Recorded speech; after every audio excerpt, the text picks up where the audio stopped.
एक आइडिया देगा।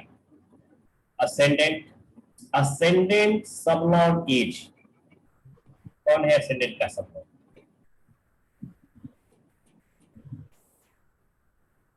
सन।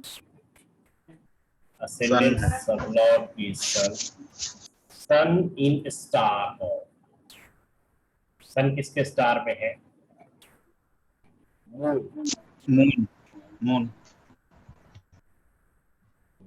ठीक है, लिखिए इसको। सन को मून का रिजल्ट दे रहे हैं। Moon is placed in 7 lord of 4। Sun अपना भी रिजल्ट देता है। Sun is in 10th house and lord of 5। Ascendant significator बनता है मैरिज का। Since ascendant sublord sun is connected to 7th house, it is significator of marriage. लेकिन क्या ये मैरिज को फेवरेबल बता रहा है? सर ये बैकग्राउंड आवाज क्या है? जी, अपना माइक ऑफ कर लें आप लोग, अगर आवश्यकता नहीं है तो। जब कुछ पूछना होगा, बोलना होगा, आप लोग ऑन कर लीजिएगा।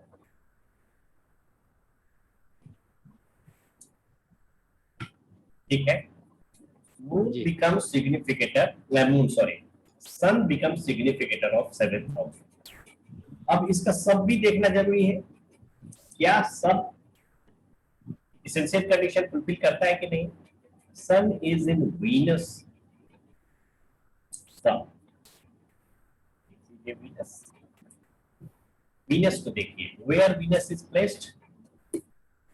Venus is in 10th house and becomes the lord of, कहाँ का लॉर्ड है? 7 and 2। ठीक है, 7 and 2 है, 7 लिख दीजिए और 2 लिख दीजिए। तो ये हमारा सिग्निफिकेटर बनता था, ठीक है ना, और यहाँ पर भी सिग्निफिकेटर बनता है। तो असेंडेंट प्रॉमिस कर रहा है जी, असेंडेंट भी प्रॉमिस कर रहा है मैरिज। जब असेंडेंट प्रॉमिस दे दे तो आगे बढ़िएगा, नहीं प्रॉमिस दे तो वही स्टॉप कर दीजिएगा, आगे बढ़ने की जरूरत नहीं। Now after ascendant we will concentrate ourselves to the primary cusp of that matter. इसमें मैरिज की बात है। Marriage is concern with 7th house primarily, so 7th house promise also be decided कि 7th हाउस क्या कहता है, marriage देगा कि नहीं देगा। तो सबलॉर्ड को देखिए, who is 7th sublord? 7th house Libra में है, कौन सा है? Venus. Venus is the sublord. अब वीनस को देख लीजिए, वीनस सन के स्टार में है। It is planet Venus, it is in star of sun. अभी अभी हम लोग सन का किए हैं, 10th में पोजिटेड था, 5th का रूलर था। वीनस एक प्लैनेट है, अपने आप का भी उसको देना है। आप देख लीजिए 10, 7 और 2 यहाँ लिखा है हम लोगों ने, इसलिए बार बार देखने की जरूरत नहीं। तो सिग्निफिकेटर ये बनता है कि नहीं? 7th sublord Venus is significator of marriage. Why यहाँ पर आ रहा है। अब ये देखना है कि क्या ये सबलॉर्ड उसका फेवर करता है इस चीज को या डिनाई करता है। Venus sub lord was Venus itself, Sun के स्टार में, वीनस के सब में। तो वही बात हो गई 10, 7, ठीक है ना। अब आप इसको क्या कहेंगे? जेन्युइननेस पास हो गई कि जेन्युइननेस पास नहीं हुई?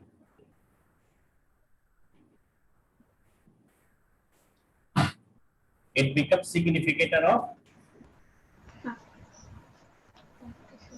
ठीक है जी। एक बात ध्यान देने की चीज है कि स्टार सर 11th हाउस तो आया नहीं। 11 जी हाँ, 11 तो भी जरूरी है। ये जी 7, 2 और 11 तीन प्राइमरी कंसर्न वाले हाउस है हमारे पास में, जिसमें कि प्राइमरी कस्प 7 है और 2 and 11 इज सपोर्टिंग कस्प। अगर 2 है तब भी, 11 है तब भी आपका काम बन जाता है। 7 के साथ 2 का कॉम्बिनेशन हो, ये कॉम्बिनेशन हो सकते हैं मैरिज के लिए जो फेवरेबल बनेंगे। देख लीजिए 7 के साथ 2 का हो जाए, 7 के साथ 11 का हो जाए, या 2 के साथ 7 का, 2 के साथ 11 का, या 11 के साथ में 2 का, या 11 के साथ में 7 का। ये कंडीशन 3 बन गई जो आपको मैरिज दे सकती है, जिसमें स्ट्रॉन्गेस्ट पोजीशन ये है, ये उससे थोड़ा कमजोर है और ये उससे कमजोर है, क्योंकि ये इनडायरेक्ट, ये दोनों indirect. Primary house directly not involve, star level पर प्राइमरी हाउस और सब लेवल पर सेकेंडरी हाउस हो, सपोर्टिंग हाउस, तो वो स्ट्रॉन्गेस्ट रिलेशन होता है। ये वाला स्ट्रॉन्गेस्ट था, ये जो था सर, ये और ये वाला, ये मिलना चाहिए था, नहीं मिलता हमें। यहाँ पर देखते हैं स्टार पर, यहाँ तो असेंडेंट प्रॉमिस करता है कि यस 7, और उसका कंफर्मेशन भी मिलता है स्ट्रॉन्गेस्ट। 7 सब लॉर्ड ये अपने वजह से बताता है, अपने पोजिशनल स्टेटस की वजह से बताता है। उसमें भी आप देख लीजिए कि क्या इसके पास पोजिशनल स्टेटस है वीनस के पास। वीनस का स्टार अनऑक्युपाइड है, तो वो वीनस उसका बनता है, ठीक है। लेकिन ये यहाँ स्टार लेवल पर नहीं आया, फिर भी ये कंफर्म करता है कि यस मैरिज होगी, उसमें कोई रुकावट नहीं है। 10th हाउस यहाँ पर है। What does it means? क्योंकि ये वाली पोजीशन जो होती है सब लॉर्ड की पोजीशन, हर पोजीशन को काउंट किया जाता है। It become significator because of presence of 7th house. लेकिन सेकंड का भी कोई मीनिंग होगा अपने आप में, 10th का भी मीनिंग होगा अपने आप में। क्या करता है 7 से काउंट करेंगे आप 10th को, because 7th is concern house, यहाँ से यहाँ आएगा, तो ये आपको क्या कर सकता है, डेट्रीमेंटल बनता है। 11th हाउस का अपोजिट हो गया और ये कहता है कि नहीं मैरिज होगी 7th, और ये भी कहता है कि मैरिज होगी। तो ये डेट्रीमेंटल हाउस मिलने की वजह से, प्लस माइनस होने की वजह से, मैं होती तो है वो इवेंट, मगर डिले हो जाता है। तो थोड़ा डिले करके चलेंगे, मामूली सा डिले इंडिकेट करता है। चलिए 2 चीजें देख ली हमने। तीसरी एक आवश्यक चीज है, कुछ भी जब प्रॉमिस मिल जाएगा तो आपकी प्रॉमिस है, आपकी योजना में है, इज गॉड प्रॉमिसिंग, क्या भगवान भी चाहते कि ऐसा ही हो जाए? तो वो कहां से देखी जाती है? भगवान का आशीर्वाद, God grace is 11th house in horary. 11th sub Lord कौन है? 11th sub Lord Venus. तो अभी वीनस हम देख ही रहे और वीनस में ही है फिर से, तो no need to analyse again, as ever. जो ऊपर की बात कही गई है वही बात रहेगी, मामूली से डिले के साथ में मैरिज इंडिकेशन हो गया। यहाँ तो कोई दिक्कत नहीं, इतनी बात आप समझ गए। मैरिज जी जी इज प्रॉमिस्ड, यहाँ आपने आंसर दे दिया। अब आपका सेकंड पार्ट शुरू होता है। निश्चित रूप से क्लाइंट जो होगा वो आपको ये नहीं कहेगा कि हाँ मैरिज होगी, हाँ कह दिया तो हो गया। अब आपको बताना पड़ेगा कब होगी, टाइमिंग ऑफ इवेंट। इवेंट हमारे लिए यहाँ पर मैरिज है, तो मैरिज कब होगी? टाइमिंग निकालने के लिए थोड़ा सा कॉम्प्लेक्स प्रोसेस है, लेकिन चूंकि पिछली क्लास में भी टाइमिंग को खूब ज्यादा हम ढंग से डील नहीं कर पाए थे, थोड़ा इसमें देना पड़ेगा टाइम। सबसे पहले जो यहाँ प्रोसेस अपनाए हैं वही अपनाएंगे, हाउस कस्ट टू बी डिसाइडेड। जो कस्ट है उसको नोट करेंगे, और हमने शुरू में सिग्निफिकेटर्स बनाना सीखा था। तो प्लेनेट का सिग्निफिकेटर बनाए थे और जो उसको अपोजिट कर दिए थे, रिवर्स में चले थे, तो वो हवा का सिग्निफिकेटर बन गया था। तो यहाँ हम हवा के सिग्निफिकेटर निकालेंगे, कस्ट सिग्निफिकेटर। तो बहुत सारे भाव है, बहुत सारे मतलब कितने, 12 होते हैं भाव, 12 भाव है। हमें 12 के 12 नहीं निकालने हैं, हमें जितने कष्ट विचार करने थे दैट वाज अंडर कंसिडरेशन शुरू शुरू में, वही अंडर कंसिडरेशन वाले को लेके चलेंगे 2, 7 और 11। इसके सिग्निफिकेटर निकालने हैं। कैसे निकलेगा सिग्निफिकेटर? सबसे पहले ये देखिए which planet is posited there, कौन सा बैठा है सेकंड कष्ट में ले रहे हैं, तो पहले 7 सेकंड को लिखेंगे। Which planet is posited, no planet is posited, कोई नहीं है। तब देखिए who is the ruler of second कष्ट, कौन है रूलर, कौन सा रूलर, वीनस। तो वीनस सेकंड का रिजल्ट करेगा, उससे भी ज्यादा पावरफुली जो प्लेनेट वीनस के स्टार में बैठा होगा वो करेगा।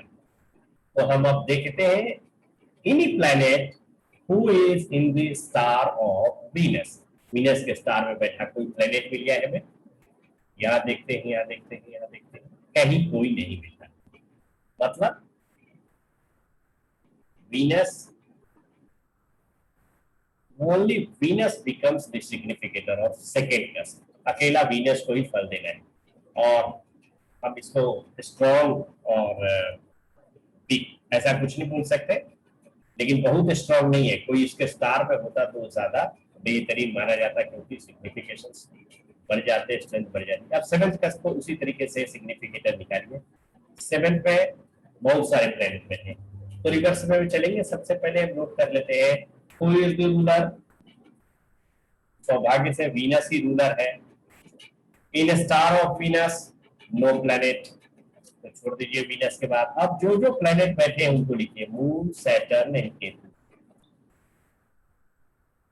Moon, Saturn and Ketu. Is any planet पोजिटेड in star of these 3 planets? तो मून से शुरू करते हैं कि मून के स्टार में कोई बैठा है क्या?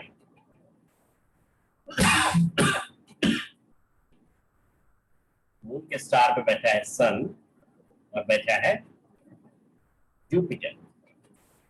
2 प्लेनेट हमें मिले जो बैठे हुए हैं इसके स्टार में, लिख देते हैं उसको। कौन कौन सा? सन था और ये मून का हो गया। Now come to Saturn, is any planet in star of Saturn? Yes, moon is in star of Saturn, no other planet, only moon. तो आप फिर से लिख लीजिए moon. Now Ketu left, Ketu बचा हुआ है, केतु के स्टार में है क्या कोई? तो फिर कुछ बात नहीं है, जितनी है उतनी है। Means these are the planets which has to offer the result of 7th house। ये प्लैनेट जितने लिखे गए ये कहीं और के भी फल देते होंगे, लेकिन 7th का सिर्फ और सिर्फ यही प्लैनेट देंगे। इसको आप सीरियल वाइज में लिखना चाहे तो लिख लीजिए। मून है, उसके बाद में सन भी था, सन, सैटर्न, नहीं जुपिटर भी है, Jupiter, Venus and Ketu.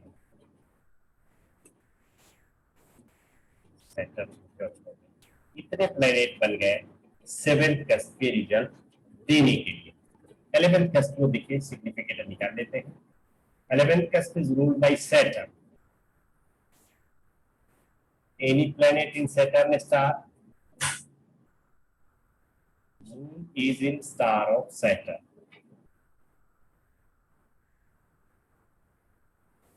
Which is posited here? आप देखेंगे कि मार्स पोजिटेड है, लिख लीजिए मार्स को भी।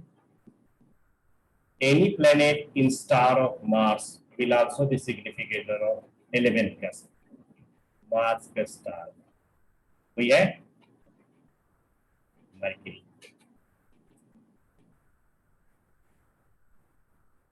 So 4 planets are significator of 11th कष्ट। तो इनको एक जगह आप नोट डाउन कर लीजिए। बहुत सारे हमारे पास में प्लेनेट मिल गए, सन, मून, बहुत सारे हैं, लिखना चाहे तो हम लिख ही देते हैं।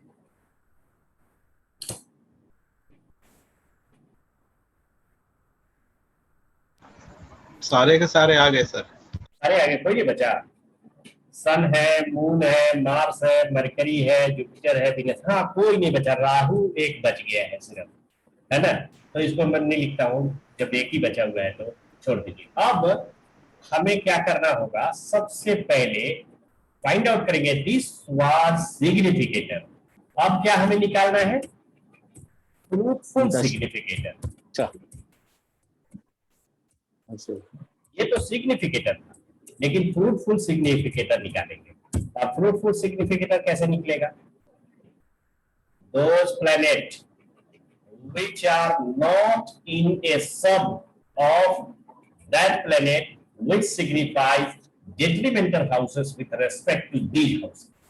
ये जो भाव आया है 2, 7, 11, इससे डेट्रीमेंटल हाउस को डिनोट करने वाले प्लेनेट के सब में कोई नहीं होगा तो फ्रूटफुल होगा, बाकी कंडीशन में वो क्या होगा, मतलब फ्रूटफुल होने के लिए इसका सबलॉट भी सही होना चाहिए। अगर सबलॉट 6 को डिनोट करता है, 4 को डिनोट करता है, 12 को डिनोट करता है, 8 को डिनोट करता है, तो वो डेट्रीमेंटल हो गया, वो फ्रूटफुल सिग्निफिकेटर नहीं बन गया, that was significator but not fruitful significator. ठीक है ना।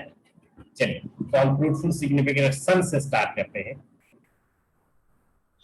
सन, सन को शायद लिखे हम लोग यहाँ पे, है ना। सन, सन फ्रूटफुल है कि नहीं है, ऐसा। फ्रूटफुल। चलिए सन को आप टिक मार लीजिए। मून, मून को देखिए, मून शायद नहीं हुआ है तो मून को हम लोग यहाँ करते हैं, moon in star of, moon star में है सैटर्न, सैटर्न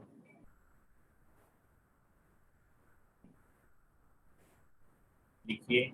मून की पोजीशन को, मून इज 7, 4, 7, 4 है तो इसको सही भी करके लिख सकते हैं, सैटर्न, सैटर्न 7, 10 and 11, 7, 10 and 11। तो ये स्टार लेवल पे हो गई स्टेटस। इसका सब किसी ऐसे प्लेनेट को सिग्निफाई नहीं करना चाहिए जो डेट्रीमेंटल में हो। तो मून का सब क्या है, मून का सब सैटर्न। देखिए सैटर्न और सैटर्न जब भी प्लेनेट रिपीट हो जाए स्टार में और सब में वही प्लेनेट आ जाए तो वो कोई स्टेटस को बदलाव नहीं करता और वो कुछ देता नहीं है, इसलिए उसके अगले वाले स्टेप तक जाना होगा। तो सब लोड पे जाइएगा। यहाँ सैटर्न, सैटर्न हो गया तो अब सैटर्न को दोबारा न लिख करके मरकरी ले लेंगे, that will be ignorable, come to Mercury. Mercury in this horoscope 3, 6 and 10, 3, 6 and 10। तो ये मरकरी जो है सो सिग्निफिकेटर मैरिज का नहीं बनता है, तो इसलिए मून को आप रूल आउट कर सकते हैं। Moon is not in list of significator, ये पॉजिटिव नहीं है सिग्निफिकेशन इसका। मार्स था, मार्स को नोट करेंगे, मार्स को नोट नहीं किया गया, Mars in the star of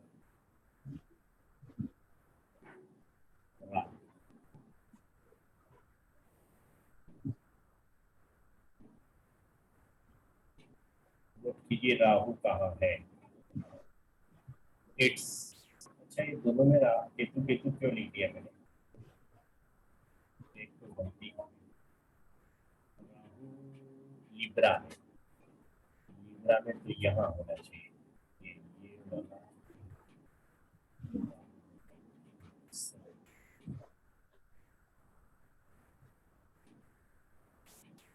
चलिए, तो राहु है 7,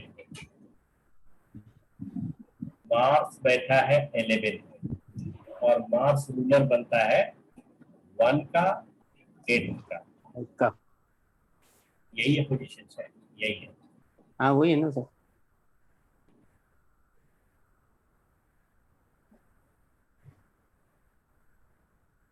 चलिए अब थोड़ा आगे बढ़े हम लोग। मार्स और वो राहु के स्टार में, this is significator of 7th house. Marriage के लिए कहता है कुछ, क्या कहता है, पॉजिटिव या negative, that will be decided by it's सब लॉर्ड। सब लॉर्ड मार्स का राहु, राहु ही अगेन वही पोजीशन है, तो इसको इग्नोर करके आगे वाले पोजीशन को देखेंगे। तो केतु, केतु को लीजिए, केतु इज इन 1, क्योंकि राहु 7th में है तो जस्ट अपोजिट होना है उसको। This is detrimental for marriage. Ketu 1 में है, 1 सेकंड को भी अपोज कर रहा है, 7th को भी अपोज कर रहा है। सो केतु का सब हो जाने की वजह से Mars is not fruitful significator. Yes it is significator of 7th का, लेकिन 7th के कैसे रिजल्ट देने वाला है, ये 7th के लिए अनफेवरेबल रिजल्ट देने वाला है। तो 2 प्लेनेट हमने रूल आउट कर दिए। आगे भी है हमारे पास में, इधर ही लिखते हैं, सन मून मार्स हो गया। Mercury, mercury in the star of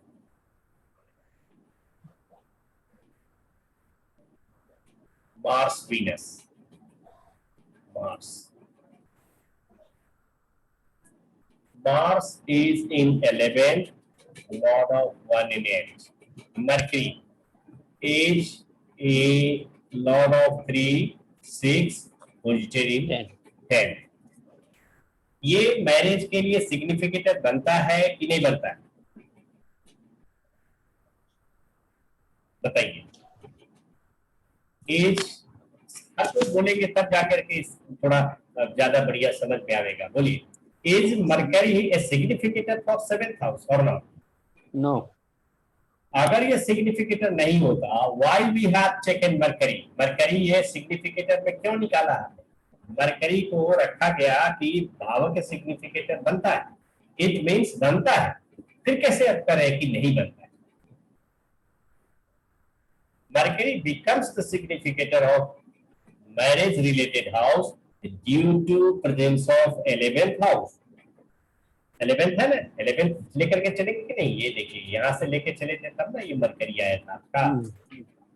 so Mercury is a planet which signify marriage related houses, not 7th house, not 2nd house, but 11th house. अब इसका सब बताएगा क्या होगा। Mercury in the sub of Venus,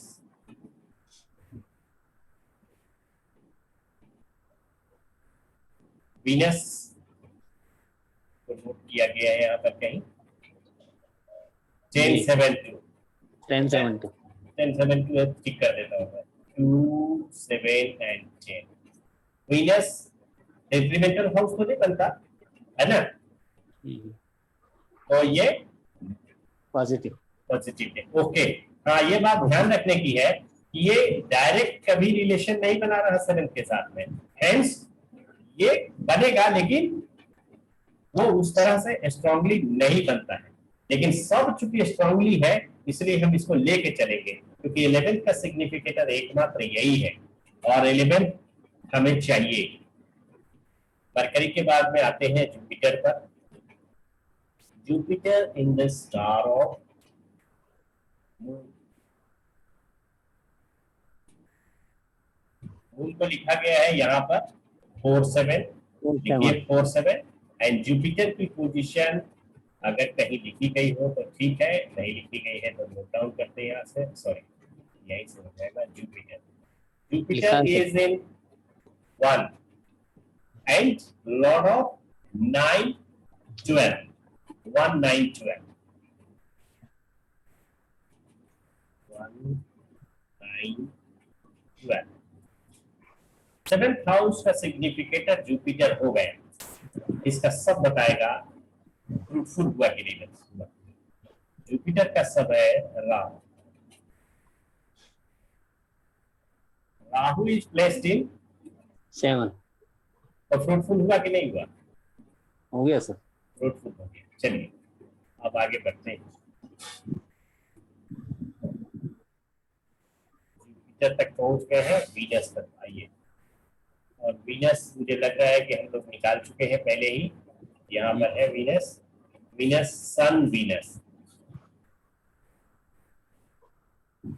sun and Venus था 2, 7, 10 और सन था आपका याद कीजिए 5, 10।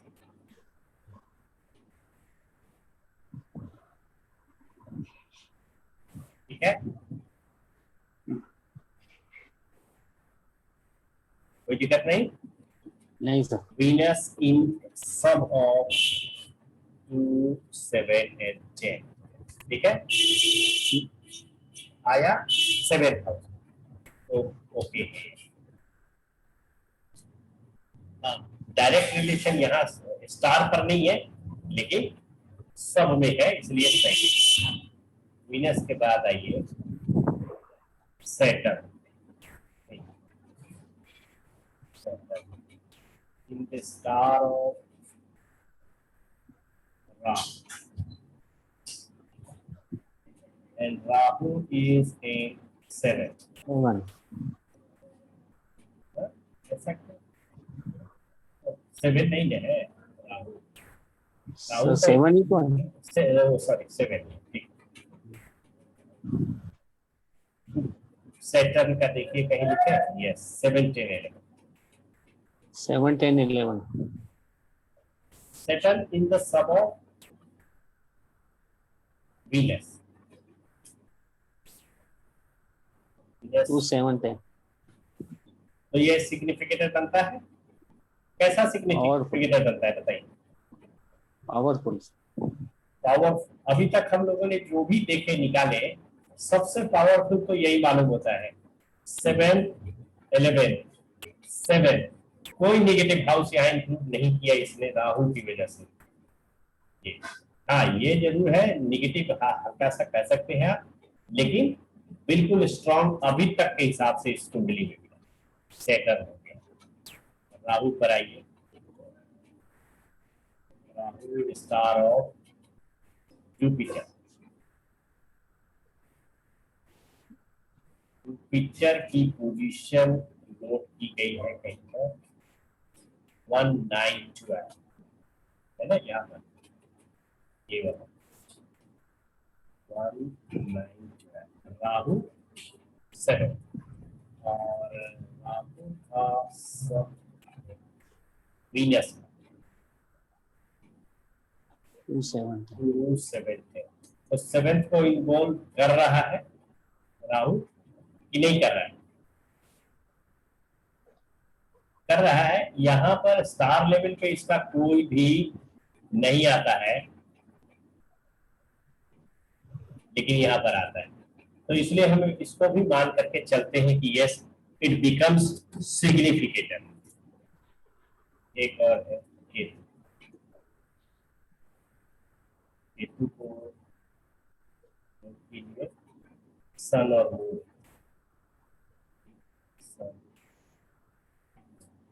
सन 5, 10, केतु 1 और मून 4, 7। मून इज, इसमें कोई हाउस मिला ऐसा जो मैरिज के लिए रिलेवेंट हो? नहीं। केतु तो था भी नहीं हमारा। केतु वाज केतु था सिग्निफिकेटर या केतु 7 को कैसे कर रहा था? सर आपने उल्टा लिख दिया था। उल्टा लिख दिया था इसलिए केतु आ गया था, है ना?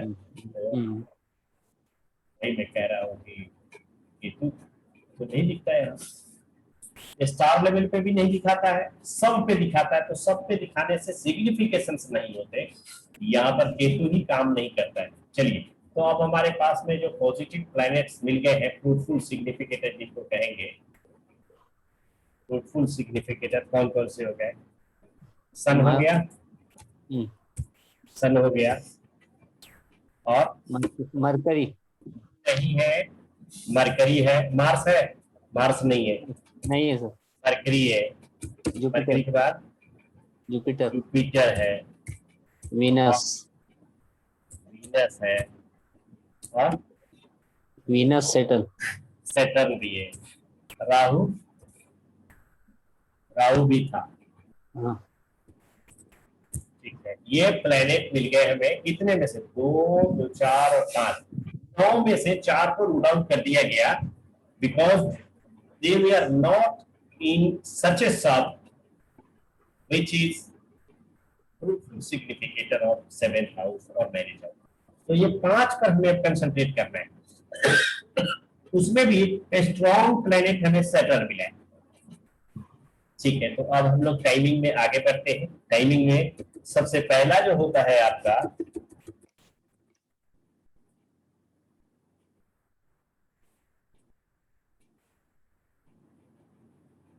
टाइमिंग करने के लिए हमारे पास में दशा सिस्टम, विंशोत्तरी दशा सिस्टम।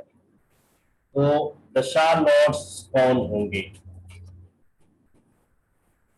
ये जब सवाल किया गया था, moon was in star of Saturn, means Saturn का ही सब चलेगा, और ये सैटर्न का सब 2031 तक है। इसका मतलब कि शुरू ही हुआ था, अभी अभी सैटर्न उसमें आया था। सैटर्न स्कॉर्पियो में 3 डिग्री का है ना, तो स्कॉर्पियो में 3 डिग्री का मतलब क्या हो गया? शुरू ही होता है। ठीक है, सैटर्न का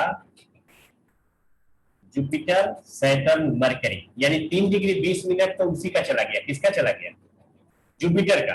तो अभी अभी ये सिर्फ 20 सेकेंड क्रॉस ही किया था 13 डिग्री 20 मिनट में। 800 मिनटों में 20 ही मिनट अभी अभी क्रॉस किया है, यानी कि बिल्कुल 19 साल की दशाओं में से थोड़ा सा ही घट जाएगा, बाकी इसको पूरा भोगना है। तो इतने दिन लंबी चलेगी दशा, तो निश्चित रूप से ये दशा मजबूत होगी तो मैनेज दे जाएगी, अगर ये डिनाई नहीं करती होगी तो। और यहाँ हमारे यहाँ एनालिसिस में दिख ही रहा है, Saturn is strongly connected with 7th house, तीनों लेवल पे, और डिनाई वैसा नहीं होता होगा।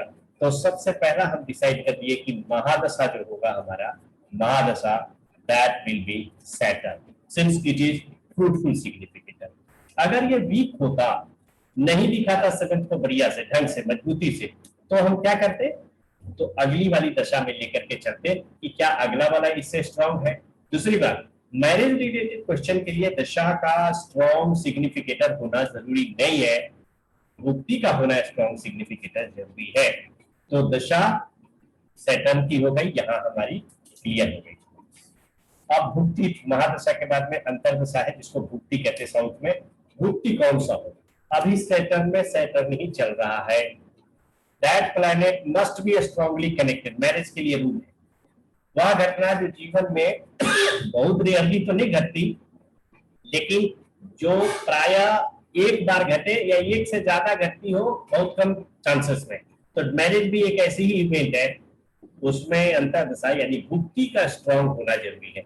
तो सारे प्लैनेट्स में से फाइंड आउट कीजिएगा तो आपको सैटर्न ही अभी मिलता है। ठीक है, तो सैटर्न हम लोगों ने उसके हिसाब से डिसाइड कर लिया कि सैटर्न में सैटर्न की ही अंतर्दशा रहेगी। ठीक है, अब इसको यहाँ पर स्टॉप करता हूं मैं और थोड़ा सा आगे बढ़ता हूँ। कहाँ आगे बढ़ता हूँ? किसी में रूलिंग प्लेनेट को चेक करने के लिए इस्तेमाल करते हैं कृष्णमूर्ति पद्धति, है भी वही चीज। तो रूलिंग प्लैनेट्स भी देख लीजिए, जानिए कि रूलिंग प्लैनेट्स क्या होंगे।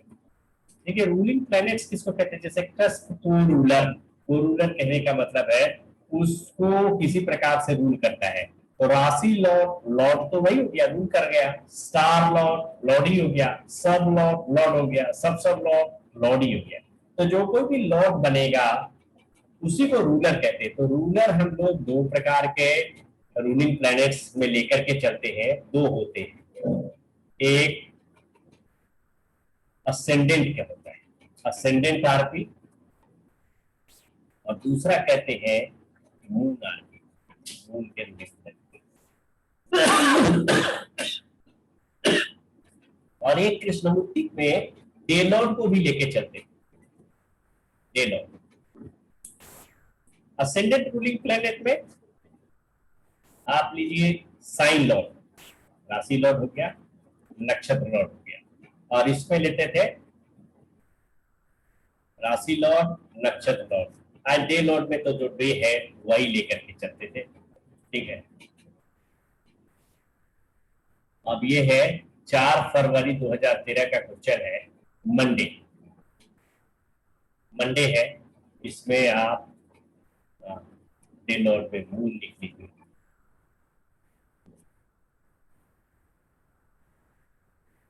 इसमें राशि लॉर्ड और नक्षत्र लॉर्ड आप लिख सकते हैं असेंडेंट का।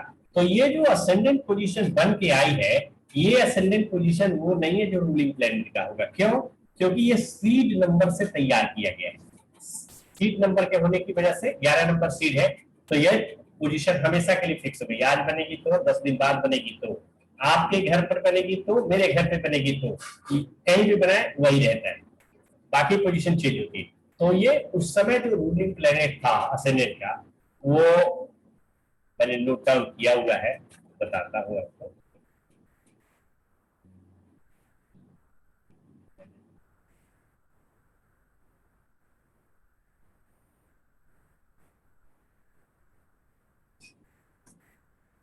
ये डाल कर देख लेंगे।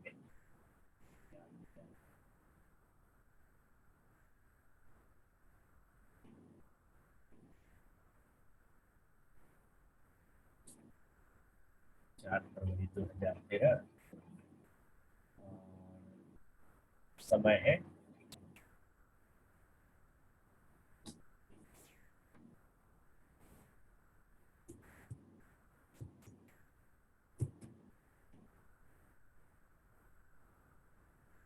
ये पोजीशन जो आ गई वही है रूलिंग प्लैनेट उस समय का जब हॉरोस्कोप बनाई गई थी, दैट इज मून सैटर्न ये है। और वीनस सैटर्न भी आप लिखना चाहे तो लिख लें, moon Sat Venus Sat, moon Saturn Venus. मैंने ये पूरा रूलरशिप लिख दिया, उसका साइन स्टार सब कृष्णमूर्ति में 2 ही लेकर के चलते हैं। अब मून का रूलिंग प्लैनेट उसको देखिए, मून की पोजीशन चेंज नहीं होती। मून की पोजीशन जब हॉरोस्कोप बनी है वो उस वक्त वही रहेगी। तो ये आप डायरेक्ट ले सकते हैं, मून सैट सैट मर गए, मून सैट सैट, और ये मून तो है sir Mars Saturn Saturn Mercury होगा sir. Sorry Mars Saturn, sorry.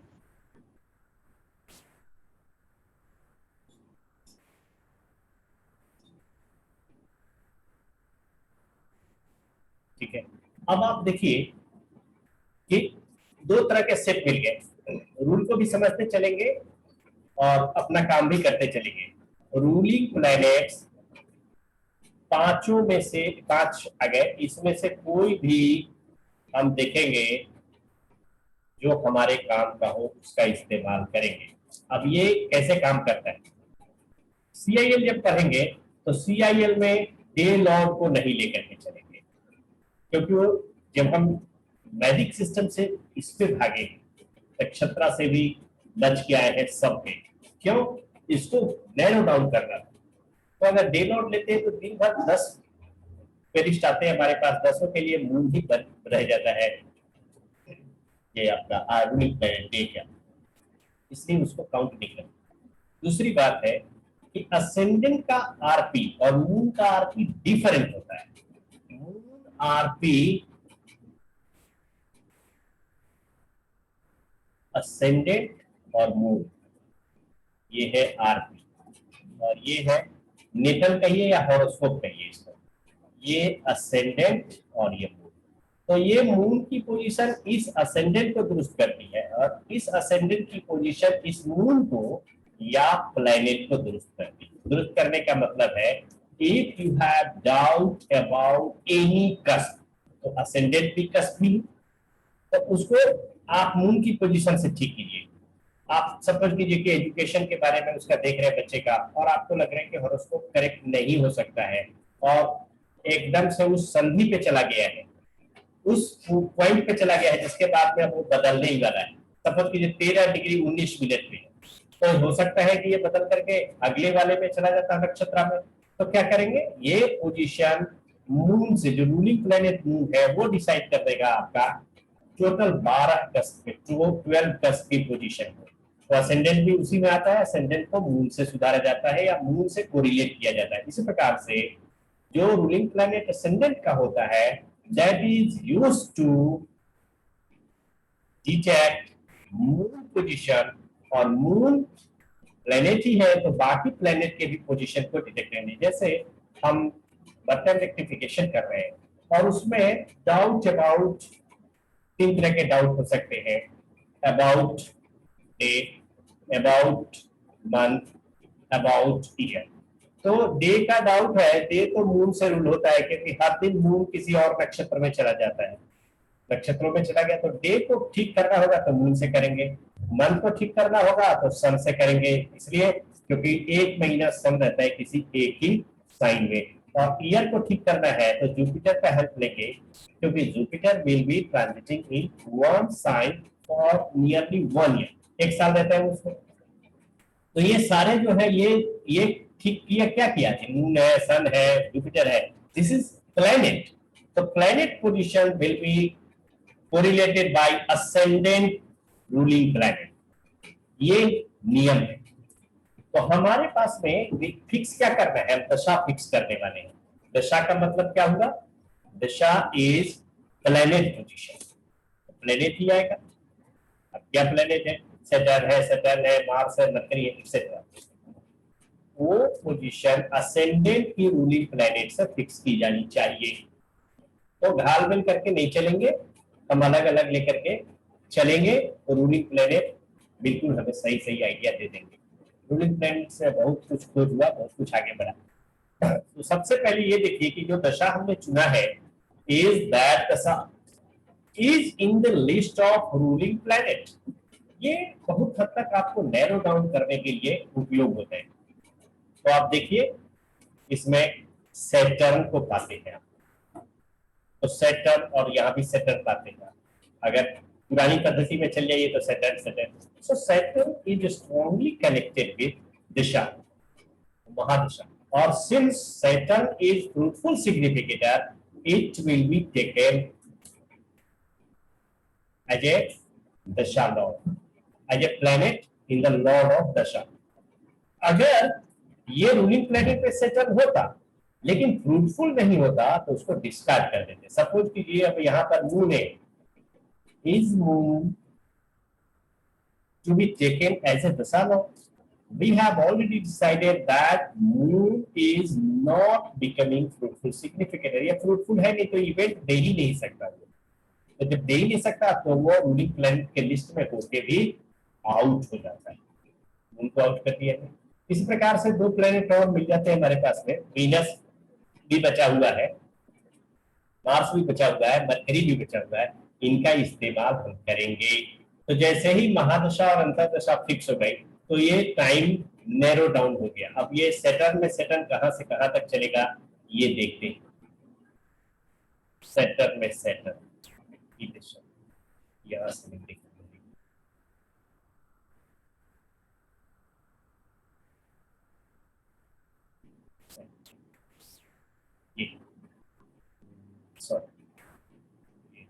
Saturn में सैटर्न चलेगा आपको 28 जून 2015 तक।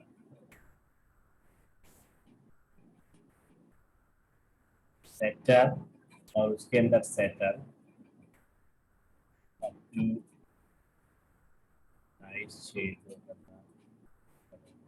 इसके बीच में हमें फाइंड आउट करना है कौन सा होगा। तो सैटर्न में सैटर्न तक तो हम निकाल चुके हैं, यानी एमडी और एडी फिक्स कर चुके हैं, दशा भुक्ति। अब फिक्स क्या करना है, अंतरा, या इसको बोलते हैं महादशा, अंतरदशा, प्रत्यंतर दशा। तो प्रत्यंतर दशा फिक्स करेंगे, कौन सा होगा प्रत्यंतर दशा, ये डिसाइड करने के लिए हमारे पास में 13 में एक कुंडली आई है। 2 साल का समय है हमारे पास में नियत। तो 2 सालों में क्या बदलेगा, Jupiter will change its sign, Jupiter 2 sign में चला जाएगा। इस साइन में जाने से Jupiter will become a significator for marriage. वो किस साइन में जाएगा कि कस्टम एक्साइटेशन कर दे 7th हाउस को मैरिज के लिए, तो ये डिसाइड करने के लिए करेगा, वो हमको टाइम नैरो कर देगा, वो 1 साल के टाइम गैप में ले आएगा। और साथ साथ में हमारा वो ये वाला भी फिक्स कर देगा, 3rd लेवल की जो दिशा है, दिशा भुक्ति अंतरा, अंतरा को फिक्स कर देगा। कैसे करेंगे अंतरा को फिक्स? तो पहले जुपिटर की ट्रांजिट को जानना जरूरी है कि जुपिटर कहाँ कहाँ किस साइन में ट्रांजिट करेगा।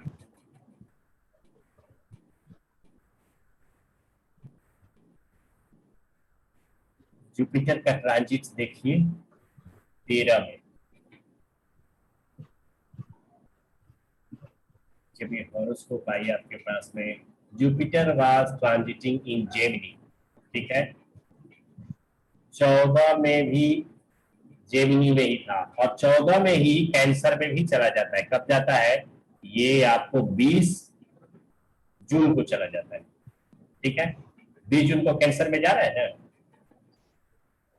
जी ठीक है। तो ये जगह थोड़ी कम पड़ रही है,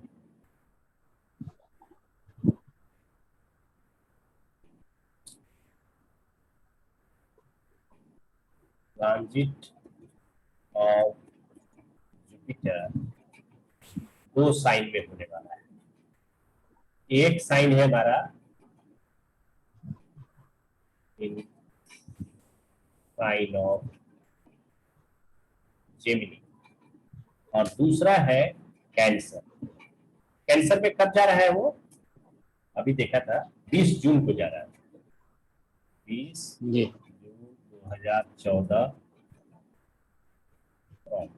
और ये अप टू 20th जून 2014 है जेमिनी। तो Gemini is ruled by mercury and cancer is ruled by moon.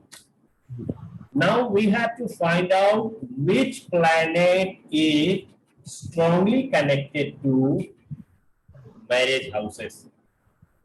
Which planet is fruitful significator for the event? Mercury और मून में हमें कंपैरिजन करना है, देख लेंगे। मून तो है नहीं, मून तो है नहीं सर। मून को क्रॉस किया गया है, ठीक है। सेम, तो इसका मतलब है कि जब कैंसर साइन में चल रहा होगा, यानी इसके बाद तो इवेंट नहीं होगी, तो हमें अपने आप को कहां तक सिमटना है? 20/6/2014 तक। और इसके पहले कहां तक? ये सैटर्न में सेटर्न जब चल रहा होगा, तो सैटर्न में सेटर्न कब से शुरू हुआ? तो शुरू से ही शुरू हुआ है, मतलब कि आप ये बात कर लीजिए 2013 फरवरी में आई है ना उसको, तो फरवरी 2013 से। अब ये 13 से 14 के बीच में हमारे पास में 1 साल का समय।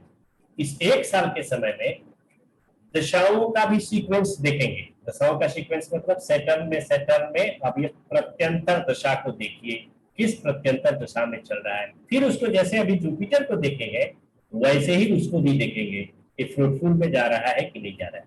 चलिए, तो ये हम बंद कर देते हैं अभी। अच्छा, इसमें भी हाँ एक चीज और है कि कैंसर तो रूल आउट हो गया, जेमिनी है। जेमिनी में 3 स्टार होते हैं, जी स्टार राहु कौन कौन से होता है? Mars Rahu Jupiter Mars. Rahu Jupiter Mars, ठीक है, अच्छी बात है। राहु जुपिटर, ये राहु 6 डिग्री 40 मिनट तक रहता है ना, 6 डिग्री 40 मिनट तक, और ये रहता है आपका 20 डिग्री तक, और ये तो अंतिम हो जाता है 30 डिग्री तक रहता है, आगे भी जाता है, सॉरी, ठीक है। तो ये देखिए कि ट्रांजिट राहु कहाँ किसमें चल रहा है उस वक्त।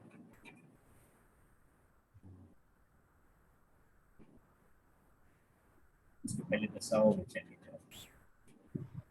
सैटर्न में सेटर्न डिसाइड हो गया है, और क्वेश्चन आई है हमारे पास में 2013 में। तो ये देखिए सैटर्न में सैटर्न यानी दशा भुक्ति अंतरा सैटर्न का पार हो चुका था क्वेश्चन जब किया गया, चल रहा था मरकरी। तो हम मरकरी से लेकर के चलते हैं, यानी कि 20/5/2013 ये जो पोजीशन लिखी है मैंने,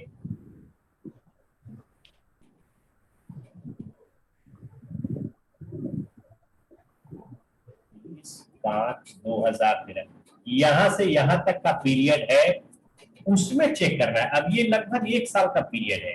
1 साल के पीरियड में जुपिटर का 3 स्टार है, ये तीनों में से एक स्टार आपको आइडिया दे जाएगा। 20/5/2013 मरकरी, तो मरकरी को चेक करिए। Is mercury strongly connected? Fruitful significator mercury है, मरकरी है। देखिए ये मरकरी स्टार लेवल पे नहीं लाता है 7th को, 2nd को भी नहीं लाता है, 11th को लाता है। मतलब ये स्ट्रांगली प्राइमरी कस्ट को नहीं डिनोट करता, यानी कि ये फुल सिग्निफिकेटर है तो, लेकिन इनडायरेक्ट है और इसको होना चाहिए स्ट्रॉन्ग सिग्निफिकेटर। दशा तक तो चलता है, ये सब दशाओं में चल जाएगा। भुक्ति के बाद अंतरा ये इसमें नहीं चलने वाला, तो आप मरकरी में रूल आउट कर लीजिए। किसको मरकरी में किसको रूल आउट कर लीजिए? दशाओं में मरकरी को रूल आउट कर देंगे, ठीक है। फिर केतु, केतु को देखिए, केतु को भी रूल आउट किया गया है, क्रॉस किया गया है, तो केतु का भी पीरियड चला गया। केतु के बाद कौन सा आता है? वीनस आता है। वीनस को देखिए, वीनस को हमने रखा हुआ है, वीनस है, तो वीनस में भी, चलिए तो वीनस जब होगा वो पीरियड कौन सा आ जाएगा?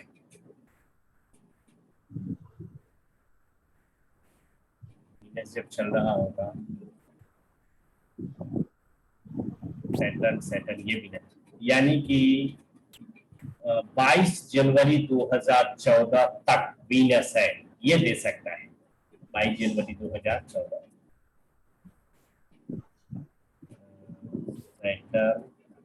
सैटर्न मरकरी, और उसके अंदर में मरकरी नहीं है, ये वीनस है। वीनस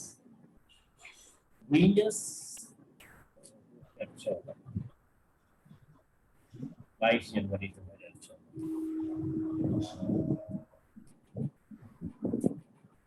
ये जब प्लेनेट की पोजीशन चल रही होगी 22 जनवरी 2014 तक, तो हमारा जुपिटर कहाँ ट्रांजिट कर रहा होगा, इन तीनों में से उसको फाइंड आउट करेंगे।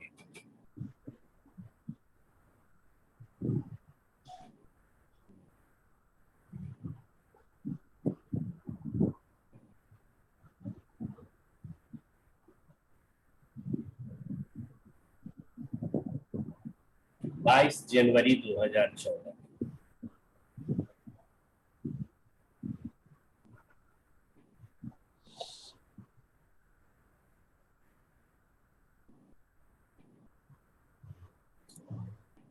चलिए 22 जनवरी है तो हम 22 को ही देख लें, या उसके पहले किसी एक दिन का भी देख सकते हैं। Jupiter will be transiting in Gemini, और जेमिनी में 22 जनवरी तक आप देखिए ये इसके स्टार में होगा 19 डिग्री 20 मिनट जेमिनी में, 19 डिग्री 20 मिनट, तो ये राहु का स्टार है, ठीक है, राहु का स्टार। क्या राहु का स्टार मैरिज के लिए कनेक्शन बनाता है स्ट्रांगली?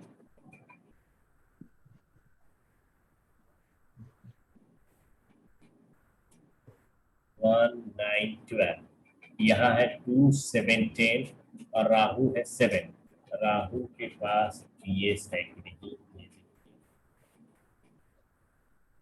राहु के पास पीएस नहीं है, इसलिए राहु का पोजीशन नहीं ले सकते। उसको अपना 7th पोजीशन ये जो दिखा रहा है, ये वाला 7th पोजिशनल स्टेटस नहीं है, इसलिए यहाँ पर आया ही नहीं जुपिटर में, तो इसके आने का बहुत मतलब नहीं हुआ। तो राहु का स्टार भी इग्नोरेबल है, इग्नोर करेंगे राहु का स्टार।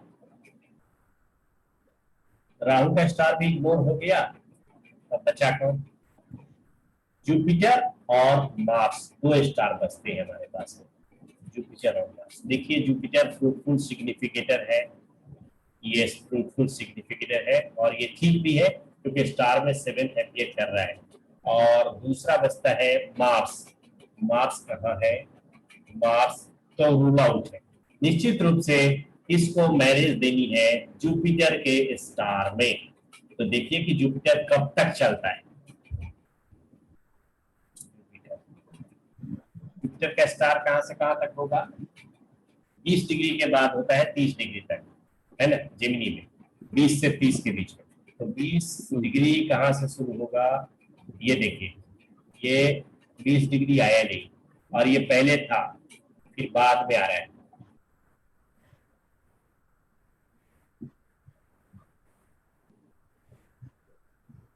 बीस डिग्री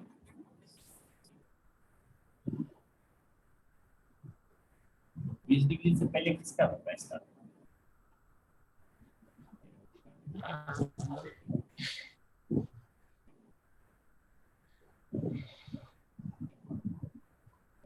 का स्टार है।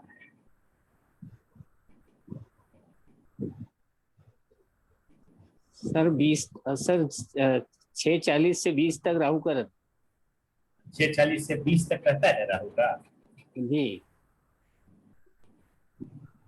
और जुपिटर का 20 से 30 रहता है, और मार्स का 0 से 6:40 तक रहता। तो हम लोगों ने किसको डिसाइड किया शादी के लिए कि कौन सा सही है? जुपिटर डिसाइड हुआ कि मार्स हुआ? सर मार्स तो है ही नहीं ना। मार्स तो कट ही जाएगा, है ना, कट जाएगा तो जुपिटर ही बना ना।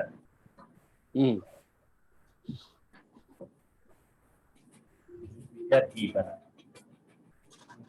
जुपिटर जो है सो आ रहा है कब? वही 22 जनवरी के बाद, ठीक है ना, 22 जनवरी के बाद। तो अब जरा सन की पोजीशन चेक कर दिया जाए कि सन की पोजीशन कैसी रहती है उस समय। सन किस साइन में है, क्या वो साइन फ्रूटफुल है?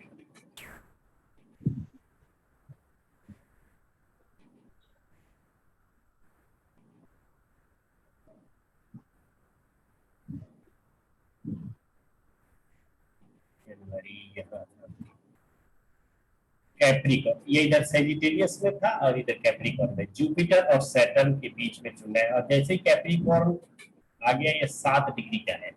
तो कैप्रिकॉर्न में 7 डिग्री कितना स्टार बनता है क्या?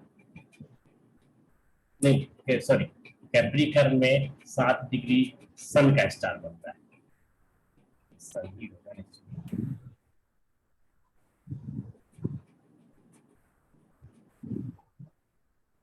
ये स्टार, तो ये सैटर्न के स्टार साइन में चल रहा है सन उस समय। सैटर्न को हम लोग डिसाइड कर चुके हैं, सैटर्न का साइन या कुछ भी जो होगा, सैटर्न का ट्रांजिट सही रहेगा। और उसी समय सन भी अपने स्टार में चलने लगेगा, सैटर्न के साइन में, सन के स्टार में, वो भी सही मालूम हो रहा है। तो इसी पीरियड में, इसी जनवरी के बाद से, ये 22 जनवरी के बाद से ये जो समय आया आपको फ्रूटफुल बता रहा है उसके मैरिज के लिए, ठीक है। अब थोड़ा सा और आगे बढ़ते जाएंगे तो कोई स्ट्रांग पोजीशन आपको मिल जाएगी और वो मैरिज आपको बता देगा, ठीक है। यहां तक हम लोग पहुंच गए। 22 जनवरी, 21 जनवरी, 22 जनवरी, ये पीरियड ही मैरिज के लिए होगा। अब इसमें दो चीजें चुनने के लिए रह गई है कि मून का साइन क्या होगा और असेंडेंट की पोजीशन क्या होगी, ठीक है ना। तो मून का साइन भी स्ट्रॉन्ग सिग्निफिकेटर होना चाहिए। किसका सिग्निफिकेटर? ये जो निकाला गया है इसमें स्ट्रांगली डिनोट करता हो। देख लीजिए मून की पोजीशन यहाँ यहाँ यहाँ सबसे चल रही है, ये सन और ये कन्या, ये हो गया मरकरी और ये हो गया सन। सन और मरकरी में कौन है स्ट्रॉन्ग? सन तो है ही, मरकरी भी स्ट्रॉन्ग है, लेकिन चूंकि मरकरी डायरेक्टली नहीं है तो सन ही मानिए। सन को हम लोग डायरेक्ट लिखे थे कहाँ पर, 10 5 7, हाँ 7th इंक्लूड करता है तो सन का साइन सिग्निफिकेटर बनेगा मून के लिए। ठीक है, तो ये डेट आप वही निकाल करके पहुंच गए जनवरी में 22 तारीख के पास में शादी। ठीक है, जी सर। ये थोड़ा सा कॉम्प्लेक्स हो जाता है, इसमें नक्शल में समझिए कि क्या करना है। सबसे पहले तो रूलिंग प्लेनेट लेंगे। रूलिंग प्लेनेट में हमारे पास में 2-4 प्लेनेट आ जाएंगे।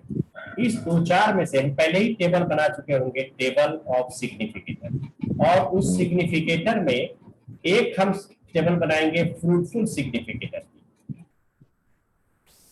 जिसका सब, वो फ्रूटफुल का मतलब है कि ये सब जो हो 6 को डिनोट न करता हो बल्कि 7 को करता, ऐसा सिग्निफिकेटर हो तब फ्रूटफुल उसका नाम पड़ेगा। इसमें से रूलिंग प्लेनेट में से 2-4 होंगे, उसमें से 1-2 को क्रॉस कर दीजिए, 1-2 जो बचेंगे उनको लीजिए, उन्हीं की दशा, उन्हीं की अंतरदशा लेकर के चलेंगे। अब ये दशा किसकी रहेगी, इसी में से कोई एक प्लेनेट जो होगा सो सिर्फ वो निगेट नहीं करता होगा, उसको एक्सेप्ट कर लेंगे हम दशा के रूप में। लेकिन जो भुक्ति होगी, भुक्ति must be strongly connected with that, और ये भुक्ति इसी में आएगा, कहीं ना कहीं इसी रूलिंग प्लेनेट में से लेंगे। जब दशा और भुक्ति ले लेंगे तो आपके पास में जो टाइम पीरियड है वो लगभग 2 साल का या 3 साल का हो जाएगा। 2 साल जब 3 साल हो जाए फिर जुपिटर का ट्रांजिट देखेंगे। जुपिटर 1 साल में 1 साइन में ट्रांजिट करता है, 3 साइन मिल जाएंगे हमारे पास में। इस 3 में से वो जो देखेंगे इसका, जैसे कि सपोज कीजिए मरकरी है, वीनस है, और उसके बाद में आगे आइए कि जुपिटर है, तो इसमें से मार्स हो जाएगा। मार्स, इसमें मरकरी, वीनस और मार्स में कौन सा सिग्निफिकेटर बनता है फ्रूटफुल, उसी को लेंगे। उसी के साइन में जब ट्रांजिट हो रहा होगा तो वह इवेंट होगी, बाकी को छोड़ दीजिए। अब अगर सपोज कीजिए 2 मिल गए हमारे, मार्स को रूल आउट कर दिया गया, मरकरी और वीनस, इस मरकरी में भी 3 स्टार मिलेंगे हमारे पास में, फिर वीनस में भी 3 स्टार मिलेंगे, तो इसमें देखिए कोई ना कोई आपको फेवरेबल नहीं होगा। जो फेवरेबल नहीं होगा उसको छोड़ दीजिए, चलिए आइए।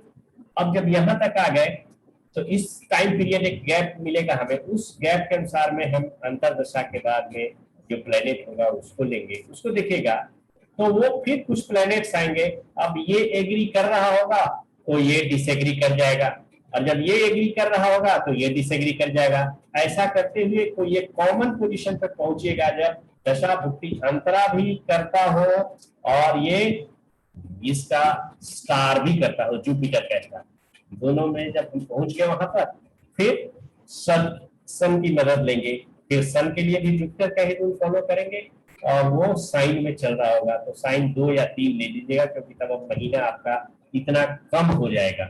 जब कम हो जाएगा 3 प्लेनेट मिलेंगे इसके भी रूलर, जो फ्रूटफुल सिग्निफिकेटर उसको रख लीजिए, बाकी को हटा दीजिए, ये हो जाएगा।